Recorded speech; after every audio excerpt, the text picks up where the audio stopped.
안녕하세요. 사연을 부탁해입니다. 오늘의 사연을 소개하겠습니다. 결혼을 앞둔 어느 날 시부모님이 불러서 시댁에 갔는데 시부모님의 얼굴이 잔뜩 굳어져 있었습니다. 그동안 얼굴 한번 찌푸린 적이 없었던 두 분이었기에 긴장 가득한 얼굴로 제가 소파에 앉았는데요. 시어머님이 단호한 어조로 제게 물었습니다. 내가 지호한테 들었는데 그게 사실인 거니? 네? 무슨 말씀이세요? 제가 당황한 표정으로 시댁 가족들을 둘러보고 있었는데요.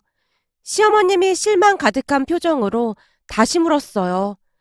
그러니까 결혼식 날 말이다. 네가 지우한테 말도 안 되는 소리를 했다며? 네? 말도 안 되는 소리라니요? 시부모님의 표정이 너무나 심각해 보여 순간 제가 남편을 바라봤지만 남편이 제 눈을 피한 채 고개만 숙이고 있었습니다. 그 모습에 시어머님이 다시 다그치고 있었어요. 그동안 내가 너를 잘못 알고 있었던 것 같구나. 난 네가 참 괜찮은 사람이라고 믿고 있었는데 우린 지금 실망이 이만저만이 아니야. 생각 같아서는 결혼도 다시 생각해보고 싶을 정도야. 평소 따뜻하기만 했던 시어머님의 목소리에서 찬바람이 쌩쌩 불고 있었는데요. 목소리가 어찌나 차갑던지 저도 모르게 움츠러들 수밖에 없었습니다. 사실 남편이 결혼을 하자고 했을 때 저는 걱정이 앞설 수밖에 없었어요. 누가 보더라도 시댁은 잘 사는 편이었고 그에 비해 우리 친정은 가난해도 너무나 가난했으니까요. 평생을 가난 속에서 살아야 했던 제게는 그 가난에서 벗어나고 싶은 생각뿐이었습니다. 가족들이 돈 때문에 힘들어하는 모습을 고스란히 지켜봐야만 했으니까요. 하지만 시댁은 친정과는 비교도 할 수 없을 만큼 풍족해 보였습니다. 회사를 다니고 있었지만 남편은 돈 걱정 따위는 하지 않는 모습이었거든요. 그랬기에 남편이 결혼을 하자고 했을 때 제 입장에서는 걱정이 앞설 수밖에 없었습니다.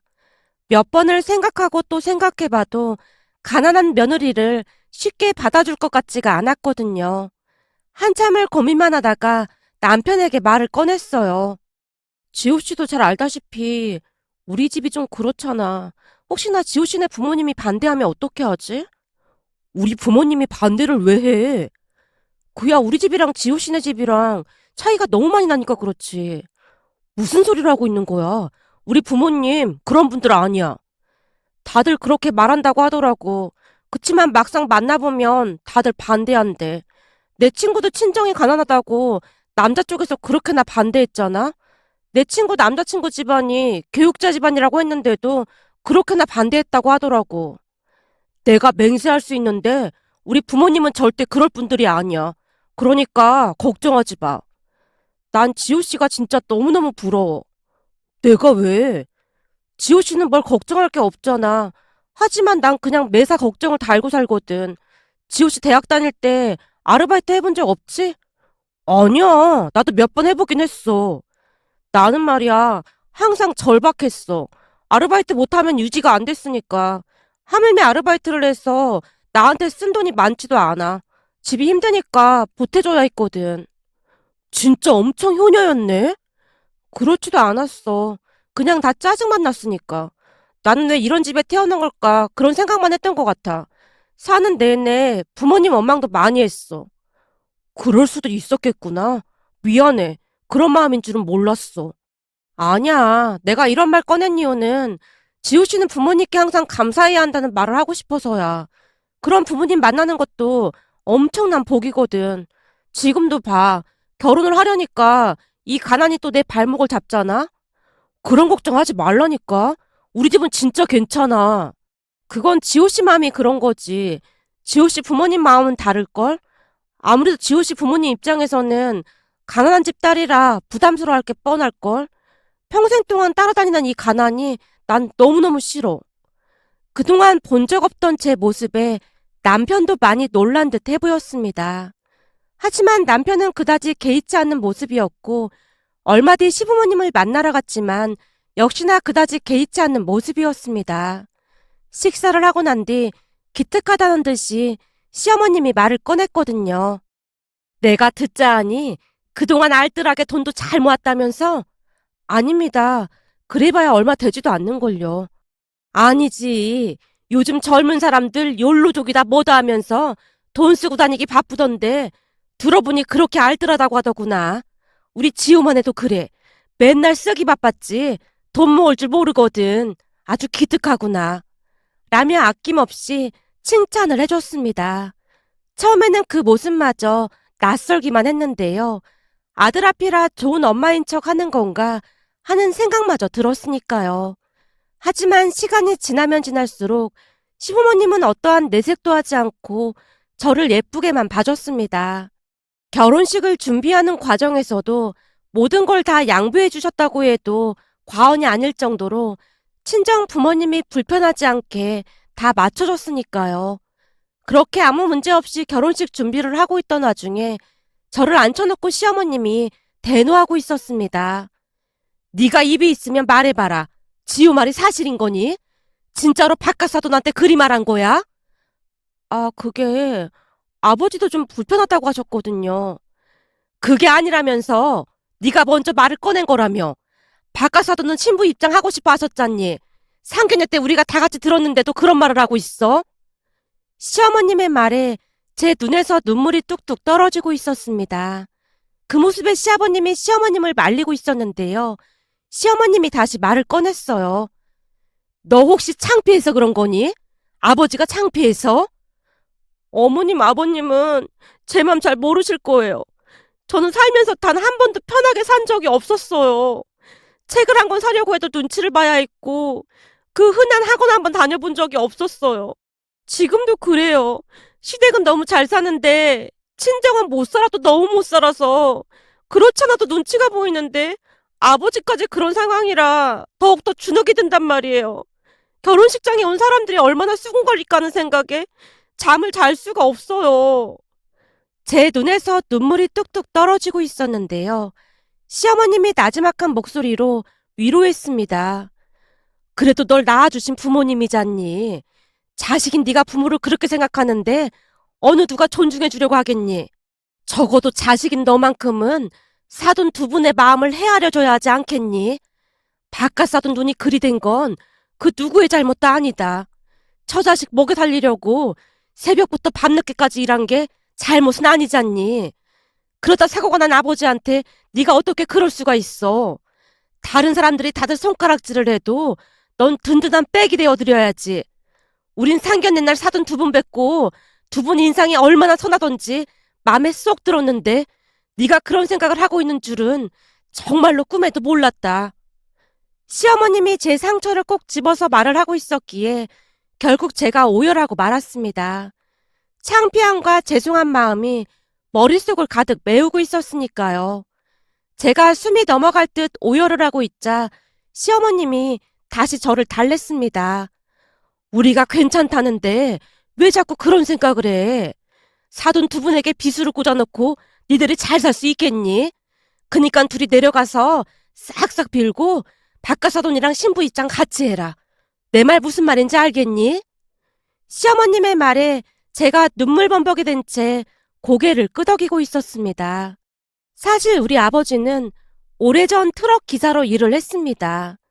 어느 날 장거리 배달 일이 들어왔고 일당을 조금 더 받을 수 있다는 생각에 새벽부터 신나서 트럭을 몰고 나갔는데요.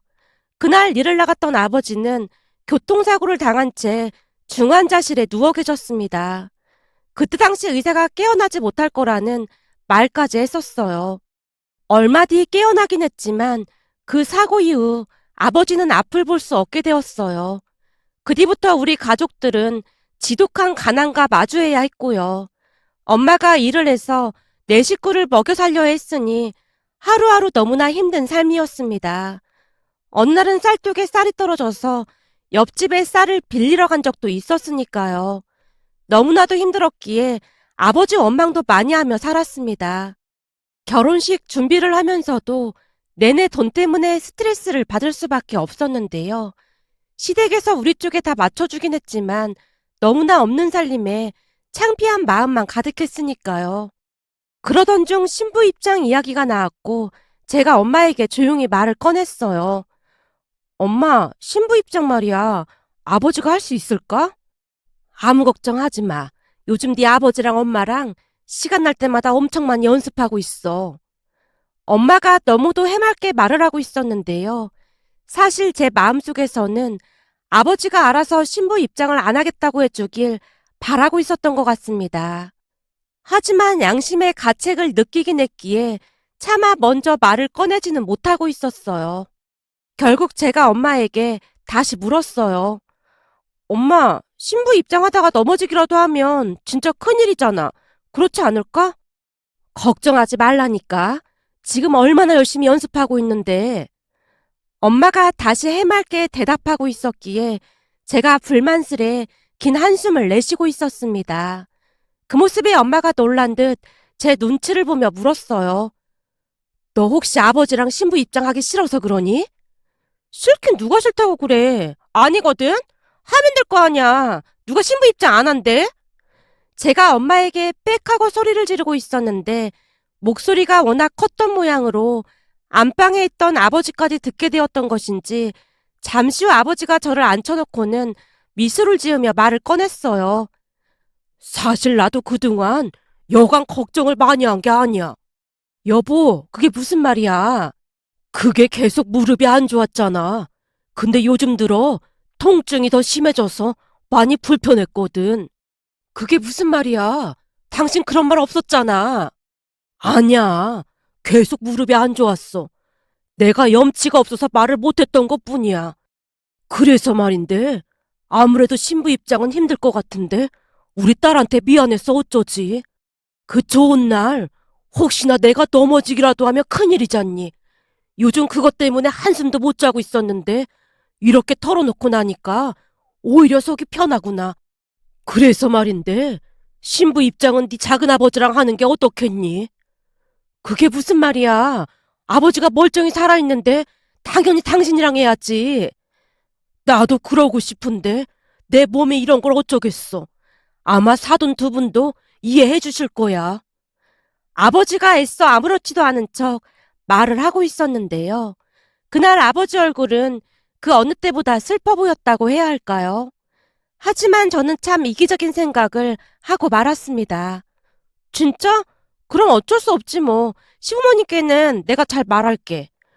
그래. 아무래도 내가 결혼식장에 가기도 힘들 것 같다고 잘 좀 말씀드려. 뭐? 그렇다고 딸 결혼식에 참석을 안 하겠다는 말이야? 우리 딸이 태어나서 가장 행복한 날인데 망치면 큰일이잖아. 아버지의 말에 엄마가 뒤를 돌아 눈물을 훔치고 있었지만 참 철이었게도 저는 제 생각만 하고 있었습니다. 그 뒤 남편을 만나서 신부 입장을 작은아버지와 함께 할 거라고 말을 했지만 듣는 내내 남편의 표정이 어두워 보였습니다. 그렇게 한숨만 쉬다가 돌아간 남편이 시어머님께 제 이야기를 했던 모양이었어요. 그날 시어머님 말에 창피한 마음이 들어 얼굴을 들 수가 없었습니다. 특히나 그날 아버지 마음이 어땠을까 하는 생각이 불현듯 들어 그만 눈물이 쏟아지고 말았는데요. 제가 너무나 큰 잘못을 했다는 생각에 눈물이 멈추질 않았습니다. 그렇게 며칠 뒤 남편과 함께 집에 내려가서 무릎 꿇고 아버지께 빌고 또 빌었습니다. 그 바람에 가족 모두 대성통곡을 했답니다. 그날 엄마가 저를 따로 불러서 조용히 물었어요. 갑자기 왜 마음이 바뀐 거야? 그게 사실 시어머님한테 많이 혼났어. 안사돈한테? 나한테 막 실망했다고 하시면서 엄청 혼내셨어. 엄마의 눈에 다시 눈물이 가득해졌는데요. 상견례 때도 그렇고 두 분이 참 좋은 분들이란 생각이 들더라.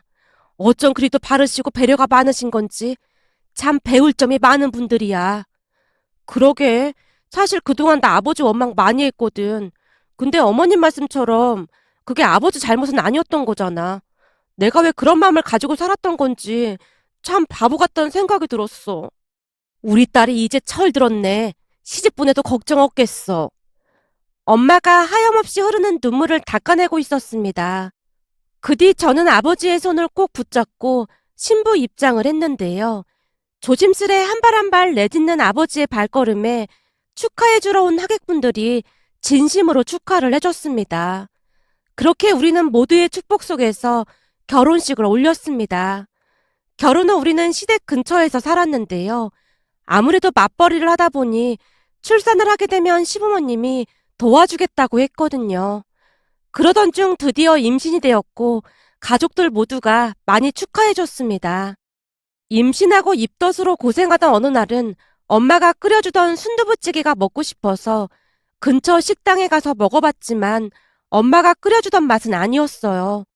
엄마가 만들어주던 그 맛이 어찌나 그립던지 결국 재료를 사서 엄마에게 물어물어 남편과 함께 끓여보기도 했지만 역시나 그 맛은 아니었습니다.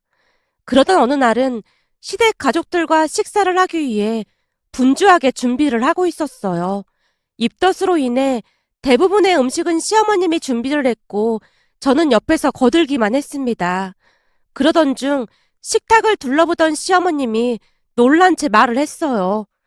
어머, 내 정신 좀 봐. 내가 집에 전을 좀 만들어 놨었는데 그걸 안 가지고 왔네. 내가 금방 가서 가지고 올 테니까 잠깐만 앉아 있어. 여보, 그럼 내가 다녀올까? 아니야. 그릇에 담아와야 해서 내가 가는 게 나을 거야. 잠깐이면 되니까 다들 앉아 있어. 라며 시어머님이 급히 시댁으로 향했습니다. 우리 집과 시댁이 멀지 않았기에 금방 다녀올 수 있는 거리였으니까요.